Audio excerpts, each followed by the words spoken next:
Yo, y'all listen up. I got something to say.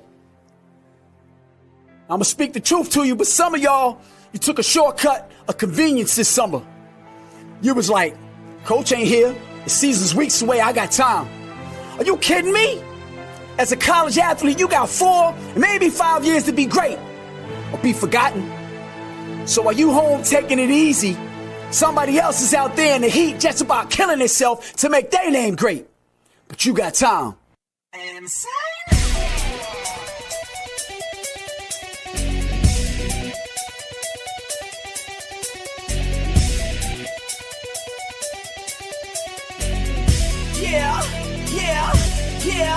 Yeah. My heart is purple and gold. I'm a pirate down to my soul, and I don't back down, not at all. Find out when the cannons explode. From the sidelines down to the post. Put it down like not even close. All out to the last whistle blow. From the flag with the soul and crossbones. Everybody stand up, get your hands up. Let a team know that we got they back. This is our house, this is our town, our time. Yo, what is good, y'all? Thank y'all for joining us here for a New Year's 6 version of the Midweek Breakdown. How are y'all doing today? I'm your host, Dylan Kraft, and alongside me is the Lebanese Stallion, Mr. AC Coop. What's going on, y'all? What's good? And we got one of our special guests, one of the guests we had earlier on this year. They gave us a good analysis on the Louisville game specifically. He does have his own podcast, a Risky Business Podcast. Make sure you go follow that on YouTube and Spotify. Mr. Risky 910, what's going on, man? What's going on, y'all? Glad to be here once again. You know what I'm saying? Getting a chance to talk to y'all about football, something that we all love. Exactly. And, I get it. Whenever I come up here and talk to y'all about college, I kind of get a chance to learn some stuff because I'm going to be honest, I'm not a big college guy. So now I'm getting more involved because of y'all. Yeah. That's good. Hey, that's all we're trying to do is bring the love of the game to people. Right. That's the goal on this midweek breakdown. Or rant about it. How was y'all's Christmas? Pretty good. How about yours? Can't complain. How about you guys? I can't complain, brother. I hate it because it just didn't feel like Christmas this year, man. Exactly. I mean, Christmas Day it was 70 degrees, so yeah, I know. And for some people that's great. That's for me, yeah. I love it, but yeah, it just doesn't feel like Christmas though. It don't, man. I think we're just like we've all been really busy. This is a time for us to be able to sit back, reflect, go on what we've done the last year or so. And get ready for what we got going on in January. Yep. And next Tuesday, check out the Athletes Table. We will have a review of the last year, and then we'll have a no guest this week, but we will have a breakdown of what is going to come in the new year with some exciting new athletes coming on. So we got a lot going on. So just get ready. It's going to be a wild ride this year, I believe. 2024 is the year, guys. Hey, this is our first full year. Yeah, that's what I'm saying. It's going to be now that we've had a whole year and kind of like know when the slow time is and when the fast, like when it's going to pick up and stuff. I think we're sitting pretty solid now. I think we're sitting pretty good. Yeah. When we can predict things and stuff like that now. But I think we need to get into the time where we've all been waiting for. We are talking about the college football playoffs. We are talking about the New Year's 6 bowls. Guys, I mean, the season's already flown by. I mean, we're already here. We're about to be in 2024. We're at the beginning of the good games starting to come on. But, as we were talking earlier, do you guys think it's acceptable for somebody to pull out of the bowl game just because they're going to the NFL or because they're going to transfer and have the transfer portal? I know we talked about this last week, but having the transfer portal prior to the bowl game? It makes it tough. I mean, you don't want to see, for example, Florida State just literally got bent over because everybody decided to leave. I mean, hell, they're even trying to sue the ACC conference just to get out. $130 million right there just so they can leave the ACC to go somewhere else. Yeah, I don't know. I mean, it sucks people are leaving, but the NFL thing, I understand if you don't want to go to the bowl of the NFL. But, leaving your team when you're about to be in a bowl game is kind of a douche move. Yeah. You owe it to your teammates. So what is one game going to do past the last 15 or so games you played already this year? What's one more game going to mean anything to you? Exactly. You can get hurt. You get hurt at any point. Exactly. I mean, you can get hurt in training workouts. Yeah. That you're doing for the NFL Combine. So, why, you're probably better. To me, you're better off going and playing the game than you are to go and train for the NFL for a week earlier. Not even 10 days. Yeah, I've just got a thing with that because like we've seen it time and time again, and this is before the transfer portal even became a thing. And I think the transfer portal is a totally different ordeal. It's jacked up already. They've got a lot of work that needs to be done with that. But as for like the players not participating in the bowl games, like what is the point? Like you're putting up a middle finger to your whole fan base. Yeah, fan base, and your teammates and your coaches that have dedicated all this time and energy to making sure that to be honest, even your family a little bit. Yeah, that's putting it on your last name, man. Yeah, I don't really understand the point of it. I understand getting ready for the combine, getting ready for the NFL draft. Like I totally understand. If we were in that position, it might be a little bit different. But exactly. But we're looking at it from a fan's perspective and a reporter's perspective. Yeah, and I don't understand. This is the only sport you see that in. Yeah, you don't see it in any other sport. It's like an Olympic athlete, and I just know this from my perspective. An Olympic athlete that's participating in college and all that, they're not going to skip an NCAA tournament because they're getting ready for an Olympic trial. Yeah, it puts the pressure on you. Practice. Yeah, and it's basically practice for that Olympic event. I understand it's a different sport, but it's the same mindset. Like, why are you going to screw over your fan base? Why are you going to screw over your teammates, your coaches? Your family has dedicated all this time and energy to make sure you can become this tremendous talent that they can give to the game. I don't understand that. I would love to have a player to come on here and try to explain that to us because I just don't understand it.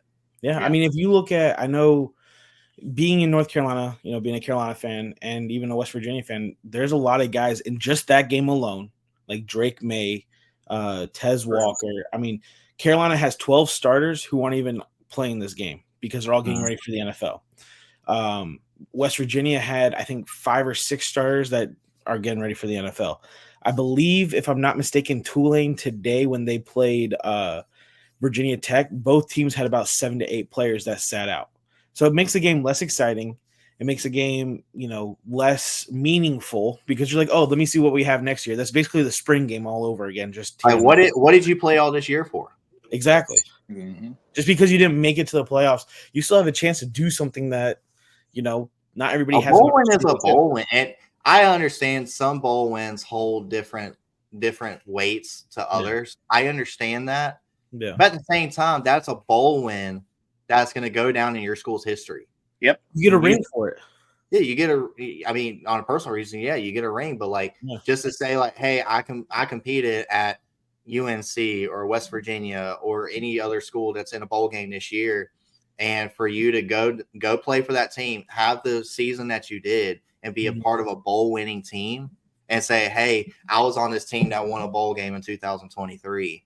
Yeah, nobody can take that away from you. Yeah. No, that's a big thing. I mean, even if you don't make the playoffs, it is a big thing to be able to say, hey, I was in a bowl game, for a lot of players. Yeah. And then a lot of those guys, this is their last game they're ever going to play. A lot of them, they're not even going to the league. Yeah. Even if they go to the league, they might not even make anything. They might be practice squads, so they don't even get to really do anything. You might see them in Vancouver playing in the Canadian League. But True. Maybe I do want to switch gears real quick before we start getting into the games. Transfer portal. This was the first big year that we saw it come out and everything, and we just saw the turmoil, especially in the last couple of weeks. Oh, especially with the NIL stuff. Yes. And we there's a couple of topics we could talk about that, but this is the main thing I wanted to ask. What can the NCAA do, in your opinion, can make the transfer portal better for not only this time of the year, whenever you got bowl games and everything else, championship games, also keeping not to the point where all of the power is held in the athlete's hands. Yeah. Right after the last game is played, the portal should be opened. It should not be open prior. You can recruiting you, sure, but you can't commit to anything. You can't sign anything because after every bowl game is finished. What we're seeing right now, it's like, oh, this guy's already signed a deal. He's already saying, fuck this, I'm going to some other team. Yeah. And the bowl games, as we've been talking about, is pointless and meaningless. I mean, at this point, you should just have an all walk-on team play the fucking bowl game, dude. So yeah, honestly. My question to that exact thing, because I'm right on there with you. Let's just say, you saw Florida State, right? Florida State, they're backup quarterback Tate Rodemaker said that he's going to be transferring. Why? We don't know 100%. We don't. He alluded to that. He's transferring, and like the speculation, big speculation about it, which a source close to him has said, whatever, is because they're hunting quarterbacks, not committed to him.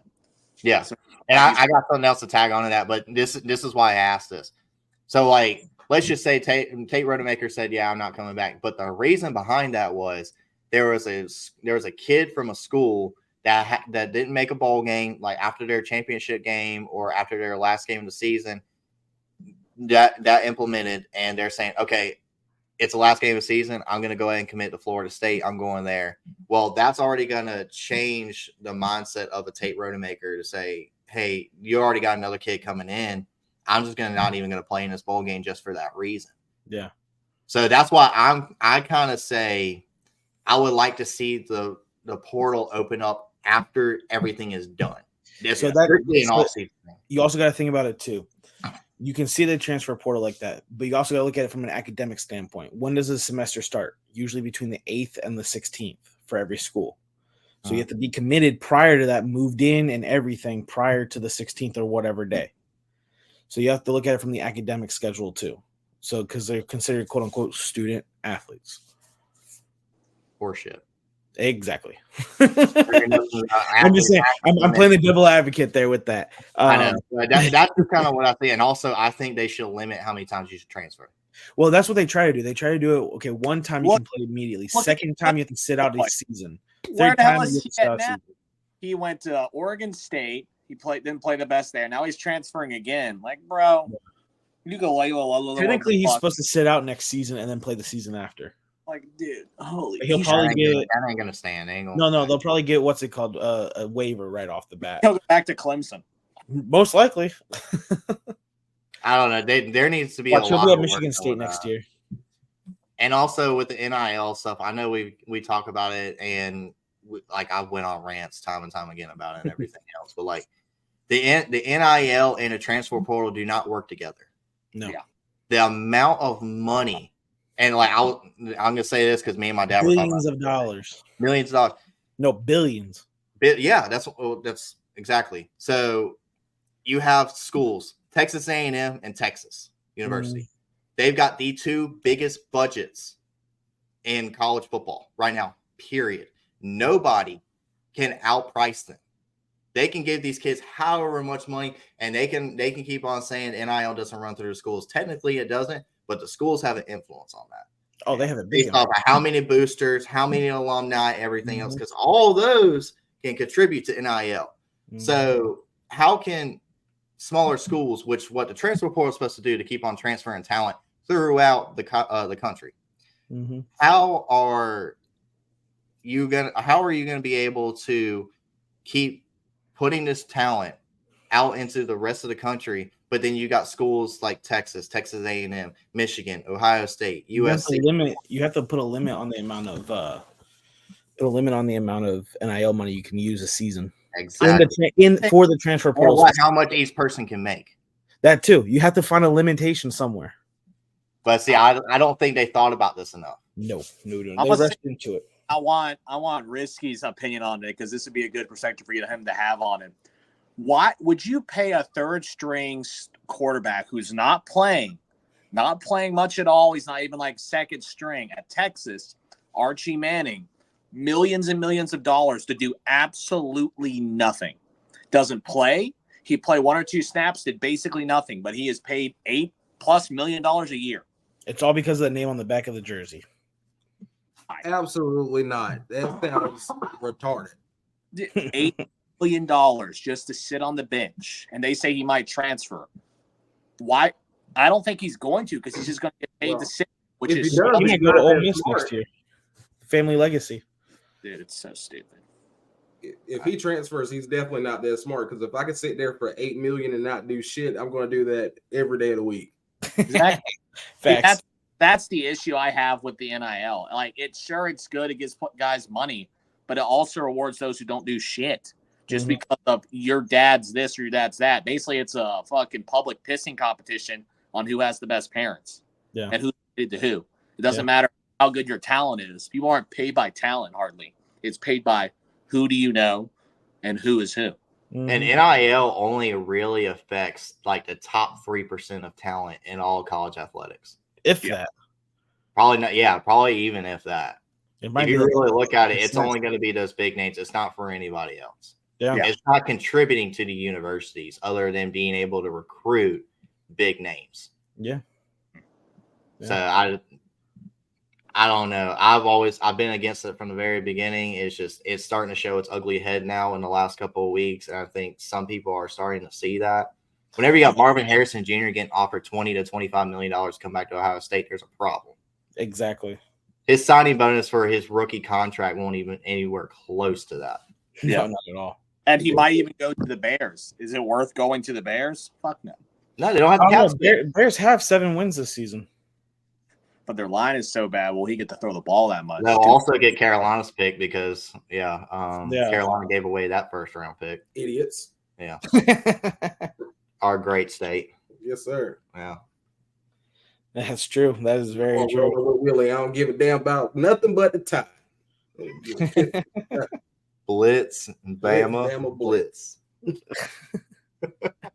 Jeez.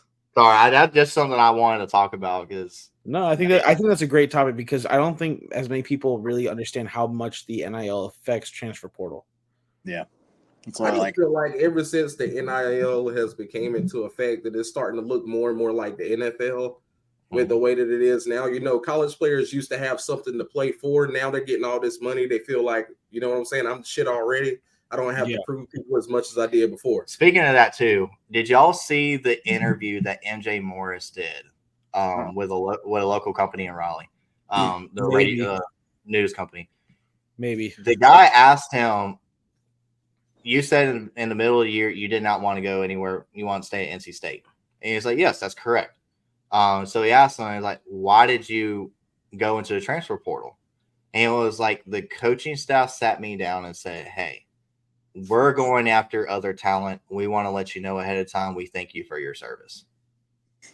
Well, yeah, I mean, they're always going to go after other talent. There's always going to be somebody better than you. It's how you put that to use for yourself is how he's saying no, but he's saying that as a coach has said, we don't want you anymore. Yeah, we're letting you know somebody else is coming here and they're going to take your spot.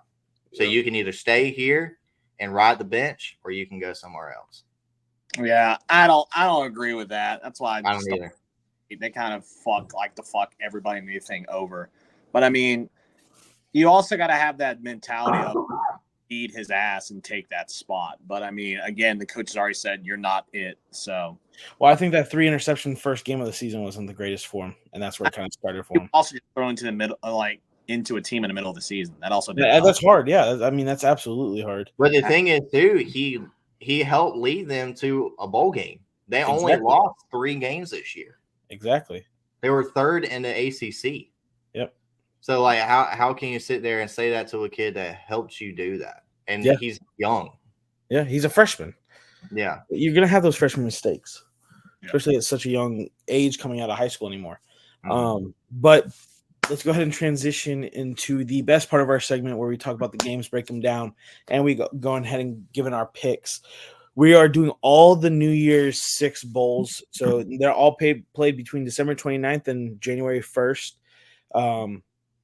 So let's go ahead and start it out. Georgia FSU.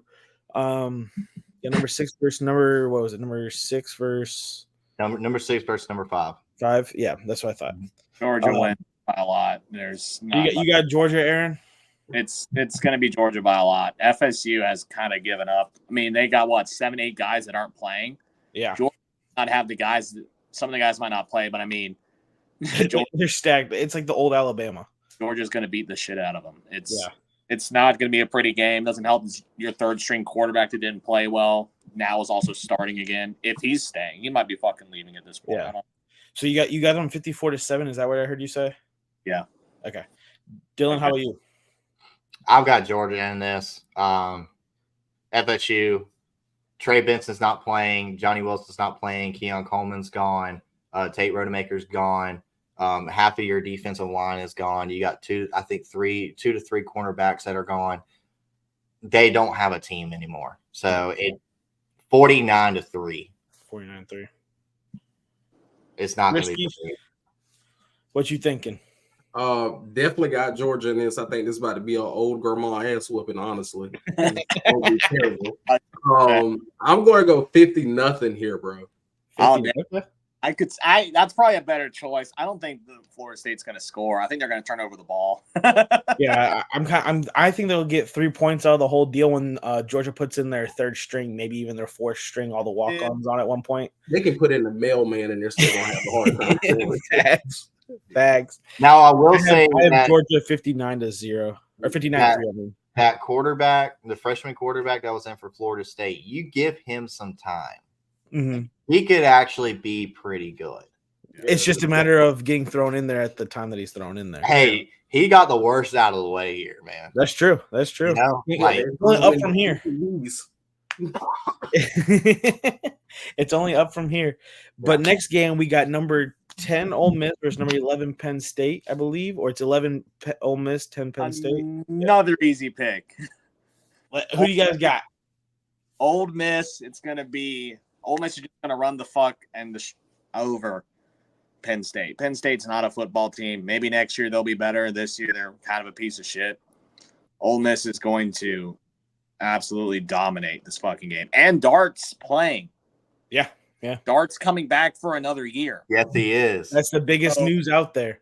Penn State's about to be eating shit in the sandbox. And it's not be like a fucking. They might be out of the sandbox by that game. It's not going to be like, is that a turd? It's a turd, and they're just going to start eating it. Penn State is going to get beat the fuck up. Lane Kiffin has one thing on his mind. It's ending the season on a bang. Yeah. Dart's going to end the season on a bang. What do you guys first score? 49-14. I'll be nice. I think 4-2, but Penn State. It doesn't matter if they come out shooting. Very True. Risky, what do you got? Ole Miss, Penn State. What do you got? I'm gonna go against the grain right here, and I'm gonna go with Penn State on this one. I'm gonna put it like this: like they're not the underdogs, but they're expected to get their ass whooped in this matchup right here, and I kind of want to see Mississippi lose. I can see it. What do you think? Do you think it's close or big margin? What do you think? I would say maybe 21-24. Okay, so keeping it really close down to the wire. Okay. Dylan? Hey, I got Hottie Toddy in this one. Ole Miss has got a very explosive offense. They've been showing it all year. Jackson Dart had a hell of a year. Penn State, they didn't show enough during the season. Number one, they didn't play nobody. They played a high school schedule. So for them to go out there and the thing is, I like Ehlers or Ehlers, however you say his name. I like the kid. He's young. He's 19 years old. He's young. He's got a good arm talent. He just doesn't make that good of decisions. And he also don't really have a very good support cast around him. So maybe in a couple of years, if Penn he's only a freshman, remember that. He's only a freshman. That's what I'm saying. If they recruit well, if they can get some people in the transfer portal, Penn State could actually be pretty good. They're just not right now. So I'm going with Ole Miss in this one. I'm looking at a 39-17 score. Okay. Yeah, you and I are pretty close on that. I have Ole Miss, but I have a little bit closer. I have it 36-21. I mean, this is a true neutral site game. It's in Atlanta. So, it's about 8 hours from both places, because of flights and stuff like that. But yeah, 36-21 Ole Miss. All right, we're going to go to the Mizzou Ohio State game. This is December 29th, so Friday. I believe, if I'm not mistaken, this game is being played in Texas. Yeah, in Arlington. Risky, who you got for this one? I'm gonna go with OSU on this one. Okay. Lot or little? That's a tough one for me to call because I haven't watched either team too much this year. Well, it's hard to get Mizzou games on TV because they only show them like maybe twice a year. Yeah. We have just regular channels. They got good cell service out there. So. They can't afford it. They're in the Ozarks. They're hiding bodies. I don't know about a score. I'm gonna say it's gonna be under 49-point score between the two. Okay. That works. I don't know, since Ohio State just lost their quarterback. Unless they run the ball really well, which Mizzou has a pretty decent. Well, their running back is coming back. Let me just put it that way. Henderson is back. I think it's going to be a close game. I really don't know who's going to win. I can't even give you a score. I don't know who's going to win. It's going to be a very close game. I mean, Ohio State lost their quarterback to Syracuse, which that doesn't really make any fucking sense. But, yeah, I guess is the best school. So I'm sorry, you said OSU or you said Mizzou? I mean, I have no idea. Oh, no idea. Oh, sorry, I'm gonna say toss up for you. No idea. Ohio State has lost their quarterback. I mean, he was the best quarterback, but he could have developed. But Syracuse. Do you have I'm sorry, Dylan. Who do you got? So I got Mizzou in this one, and here's why. So I looked up a couple of stats earlier today about this game. Ohio State is 2-13 in bowl games versus SEC opponents in the last 25 years or something like that. Yeah, that's what happens when college team plays pro teams. Well, let me ask you this: the first ever playoff victory for the national championship game, the first playoff victory, because it was the first game of the thing. It was 1 versus 4. Alabama, Ohio State. Yeah. You can't say that in recent years that it's happened, that it hasn't happened. So it can so that's one time out of all what I'm saying in the most recent years. Because the only other one was Arkansas in 2011, if I'm correct about this that. This was when and they also lost that game. It got vacated. This is when the whole tattoo gate. Say what? This is the whole tattoo gate thing that happened. I don't know if you guys remember that.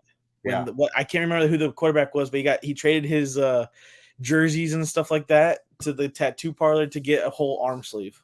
It was under Jim Tressel. That's all I can remember. I can't remember. That was illegal now. So yeah, but you can't explain all the other ones. I mean, the Carolina Panthers won a game this year. We don't know how that happened. Yeah, they won 2. They won 2. They beat Atlanta last week.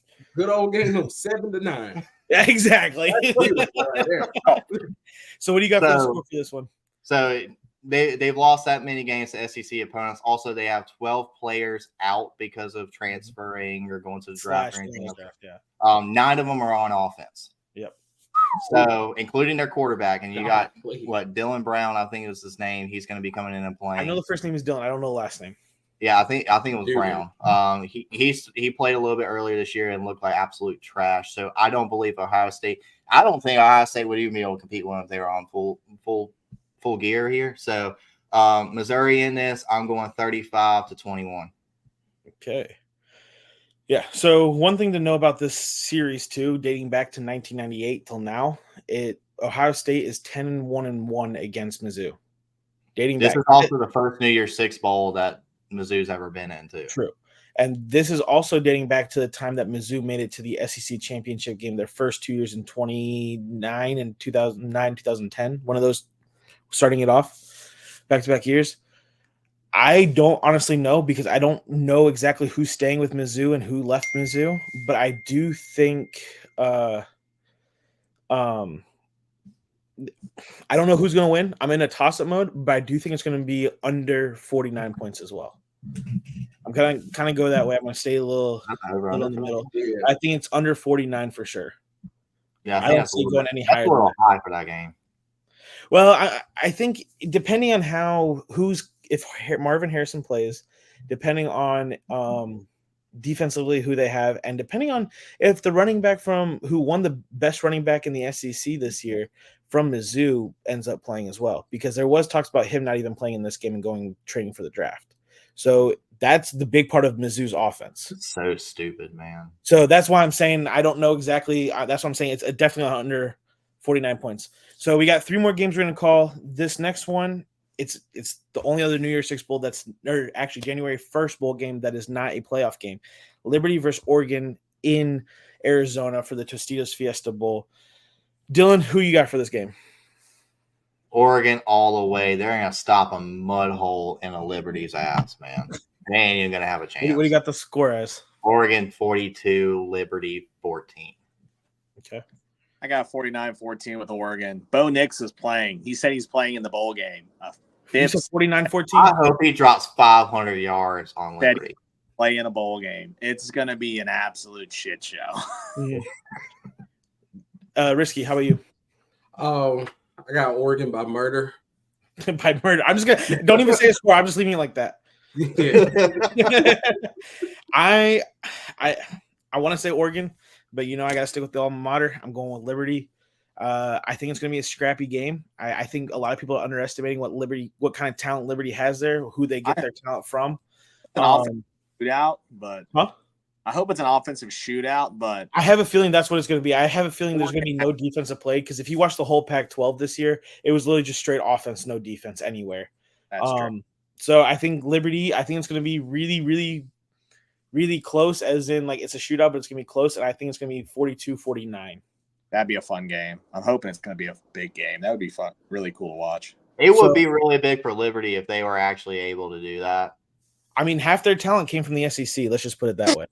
That's true. Also the hardest opponent they faced this year was what? La Tech? No, was crap. What was her name? Yeah, you can't remember it. New Mexico State. Right. Oh wow! And Bowling Green, who ended up Bowling Green beat last night. I believe they won. They were up. Most people don't even know where Bowling Green is. Ohio. It's actually the first job for 3 of the biggest coaches in college football. It was their first head coaching job. Bowling Green. We still don't know who they are. All I know is I'm really good at bowling. All right, so we're going Texas, Washington. We're going to leave the Alabama Michigan game for the end. Risky, who you got for Texas, Washington? For Texas, Washington, I'm gonna be. Don't be dumb. I think I'm gonna go with Washington on this. You're dumb. Get out of you. I'm gonna go next. It's only because, all right, so I'm gonna be honest, like I've been hearing about that game all week, and all I've heard about is Texas. So I was like, fuck it, I'm gonna go Washington. Okay. What do you think the score is? I'm gonna go 22-28. Wow. I'm kind of sad by that. Dylan, I know you got Texas. What's your score? We don't even need analysis on this. We already know how it's going to be. All right. We're going to go 40-20. Okay. Aaron? 49-7. Texas wins by a damn landslide. Texas is they've gotten better. We're going to see how good they are in playoffs, but Washington doesn't have a fucking defense. You could drive a goddamn bus over the defensive line and be like, shit, I hit a fucking shit stain. Let me keep driving. That's literally what's going to happen. An analogy to what's going to happen is like if you're driving an International Harvester down the road and Washington is the moped that you have to try to avoid. Nah, you ain't avoiding. It's not going to happen. Running that bitch out. Yeah, I got this game 54-14. Yeah. It's gonna be I hope Texas. I think Texas is good. Like in the first 2 drives, Texas is going to take a little first drive of the first half and first drive of the second half. Texas might take like a little smack from Washington, like they'll score right, but after that, it'll be like, oh shit, all right, buttholes clenched, let's go. Prediction: mid-second quarter, the second strings are in. more than less likely.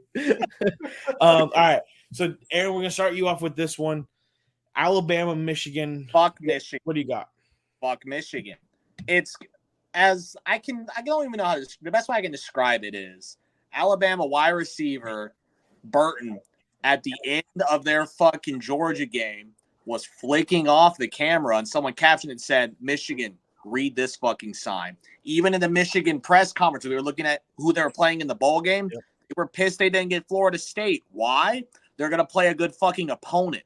Alabama is gonna beat the shit out of Michigan. All Michigan can do is run the damn ball. They can throw the ball, maybe. McCaffrey hasn't looked good the last few games at all. He is going to get his ass fucking grilled by number 15, Miles fucking Turner on the edge.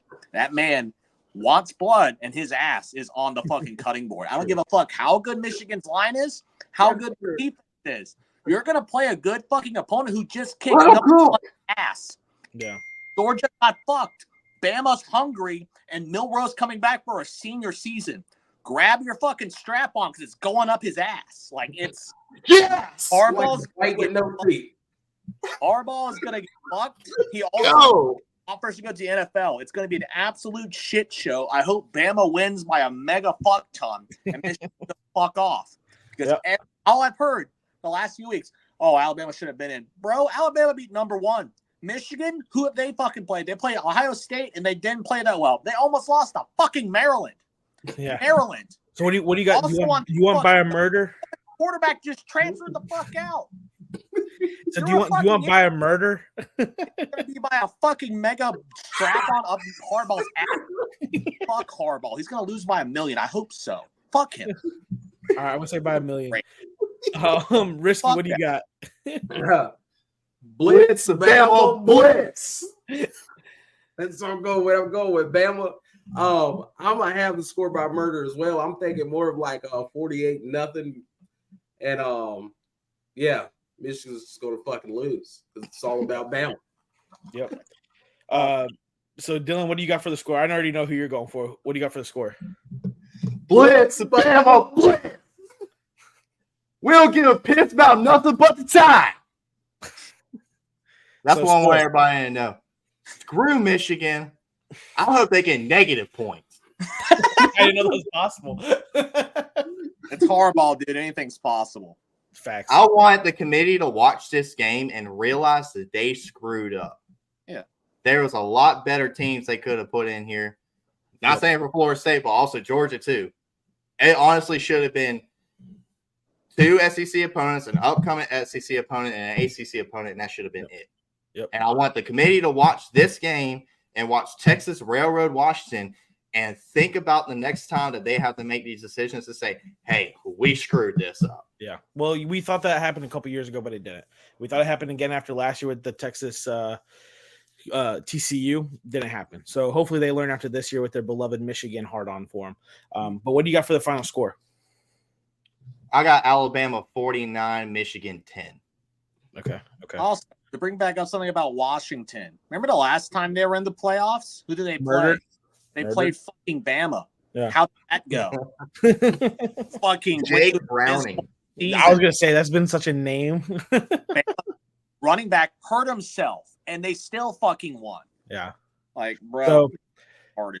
I'm with you guys, Bama, but I have it 60-3. I think you're seeing the backups for Bama coming in. I love it. 20. And you also got I'm being nice because I'm going to say Michigan's going to score. Like, they'll receive ball first, most likely, and they'll take 3 points right off the bat. That is it.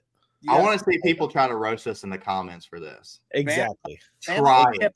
Shoulder because they were told they shouldn't be in yada yada yada. Michigan's the superior team. Michigan has been riding a horse for a while now. That horse has looked a lot shaky in the last few weeks. Well, especially now with the new allegations coming out against Harbaugh and Michigan. So we'll see. The horse is about to get turned into fucking glue and then tarred and fucking haired everywhere. Yeah. It's gonna be a fucking shit. Yeah, absolutely. But guys, with that, this is the midweek breakdown hosted by the Athletes Table. We hope you all tune in next week for our final game of the year. Bama, Texas. Everybody have a happy new year. Peace.